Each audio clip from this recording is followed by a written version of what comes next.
In the wonderful world of pro wrestling, you can typically find a standout year for anybody. Whether it was Brock Lesnar in 2002, CM Punk in 2011, even Roman Reigns last year, Bret Hart in '97 was no different than those guys.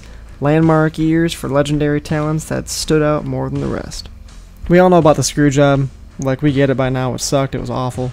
But man, Bret before that time, during the course of that year, was on another level. From his legendary heel rant before WrestleMania, to his monumental feud and match with Stone Cold at WrestleMania 13 that helped establish Stone Cold, and the Hart Foundation coming back, Bret could seemingly do no wrong this year. He was the best version of himself ever, bar none.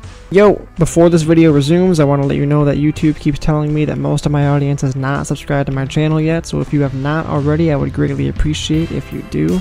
Hit the bell if you would like, but subscribe is the most important one. Leave a comment down below, let me know who you'd like for me to cover next, and I will gladly get to it. Thank you and enjoy the rest of this video. Bret was a heel once before, in the late 80s alongside his brother Jim, but on a mainstream level as a solo guy, especially considering his star power and multiple-time world champion, this was all new territory for Bret. He had to become something he never was before. Vince McMahon knew as well that it was time for Bret to change things up. There's only so many things a babyface or a heel can do before they become stale, and again, Bret was almost 10 years deep into being a babyface. The switch-up was needed, and the switch-up provided us with some amazing entertainment from Bret Hart in the very short 8 to 9 months he was a heel on their program. The genesis of Bret Hart's heel run began in 1997's Royal Rumble, where he would go on to eliminate Stone Cold Steve Austin from the match, but due to the refs being distracted, Stone Cold would sneak back in, throw Bret over the top rope, and would go on to win his first of 3 Royal Rumble matches. While all this was happening, Shawn Michaels, who was world champion, would turn over the championship due to losing his smile, or as we know it now, a bum knee.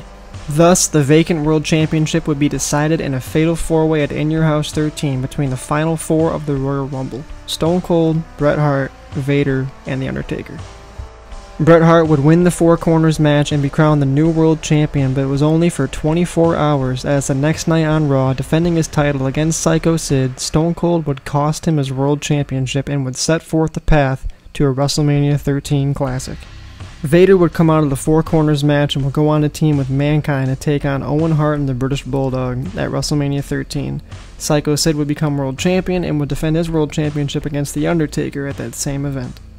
Bret Hart and Psycho Sid would have one more match for the World Championship, this time in a cage match.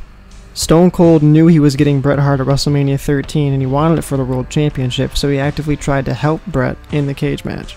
Undertaker would attempt to do the same thing and would succeed in helping Psycho Sid win the cage match, retain his World Championship, and make their match at WrestleMania for the world title. Bret Hart would then go on his infamous rant after he lost the cage match, effectively turning him heel, pushing down Vince McMahon and berating everybody that got into his path, officially turning him heel. Stone Cold actually come back out to brawl with Bret Hart while Taker brawled with Psycho Sid to end the go-home show to WrestleMania 13. The stage was set, Stone Cold's biggest match of his career up to this point against Bret Hart in his submission match at WrestleMania 13 with Ken Shamrock as special guest referee. The double turn at WrestleMania 13 was phenomenal. Bret would enter kind of in between a heel and a face. Stone Cold still kind of the same thing, but at the end of it, you knew what you got. Stone Cold was the good guy, Bret was the bad guy. Bret would not let go of the sharpshooter. Stone Cold would pass out due to the pain, pass out in his own blood, would lose in the most heroic way possible while Bret would win. Both men looked strong, both men looked amazing, and you will not, to this day, in my opinion, this is the best double turn that they've ever had in the industry. Bret Hart would come out on the Raw after Mania in 1997 and would denounce American wrestling fans for cheering guys like Stone Cold and Shawn Michaels but booing him. He would call them disrespectful and he would no longer care what they have to say. Shawn Michaels would interrupt and would give the pro-America speech about free speech, the First Amendment, and how Bret shouldn't get all bent out of shape about the fans booing him, and if he doesn't like it, he can leave the country. Bret would then attack Shawn Michaels while his back was turned and target Shawn Michaels' injured knee. Bret Hart would actually utilize a pretty cool ring post assisted figure 4 leg lock on Shawn Michaels until Psycho Sid, who had just lost his world title the previous night to The Undertaker, would come out and save him. Stone Cold would come back the week later and claim that on Bret's best day he still couldn't beat Stone Cold and that it took him passing out for him to actually lose. Bret would interrupt and gloat about kicking Stone Cold's ass at WrestleMania and saying that he's officially done with Stone Cold. Later that night, Owen Hart and British Bulldog would go one-on-one for the European title, in which Bret Hart would come out and separate it, blame the American fans for trying to break apart a family, and convince Bulldog and Owen to come together as one and create a new stable. In that same night, Bret Hart would go on to challenge The Rock, before he was The Rock, for the Intercontinental Championship, in which he would force a disqualification by using that once again ring post assisted figure 4 leg lock. Stone Cold would come out and give aid to The Rock, beating down Bret Hart until Owen Hart and British Bulldog would come out, help Bret Hart beat down Stone Cold. Animal and Hawk, the Legion of Doom, would come down to aid Stone Cold and would help send the Hart Foundation running. Stone Cold would face Mankind the very next week on Raw while Bret Hart was not there. Owen Hart and British Bulldog would cut a promo from the back during the match, saying it's not fair how Bret gets treated and that now it's not fair that Bret gets to face Stone Cold at the very next pay-per-view. Owen and Bulldog would try interfering in the Stone Cold Mankind match, but Legion of Doom, who were the #1 contenders for the tag titles, would come on down and make sure they had Austin's back. Vader, who was still Mankind's partner at the time, would try to take out Stone Cold but would miss, and him and Mankind would actually end up brawling afterwards. They eventually made up, but LOD and Stone Cold would chase Owen and Bulldog to the back to end the show. Not much happened the very next week on Raw. I'm pretty sure it was a dual cast. Half of Raw was in South Africa, the other half was not. It was the go-home show of In Your House with Revenge of the Taker, and Stone Cold pretty much had an interview where he said he was going to leave Bret Hart a bloody heap at the pay-per-view. Owen Hart and British Bulldog would actually attack Stone Cold at the beginning of the show, thus forcing Gorilla Monsoon to change the lineup in which Stone Cold and Bret Hart would main event the show. The match was good. It was real good. It was a #1 contenders match for the world title. We had a ref bump. Bret was working Stone Cold's knee all match long. Bulldog would come out and hit Austin with a steel chair, forcing the DQ. Bulldog would then get escorted to the back, and Stone Cold would capitalize, punishing Bret Hart, locking in a sharpshooter, working over his knee, and having Bret Hart get aided to the back to end the show. This rivalry would take another massive step as the next night on Raw, Stone Cold would demand Bret Hart. Bret told him to meet him in the ring, and it was a trap, as Owen and Bulldog would join in with Bret on a beatdown.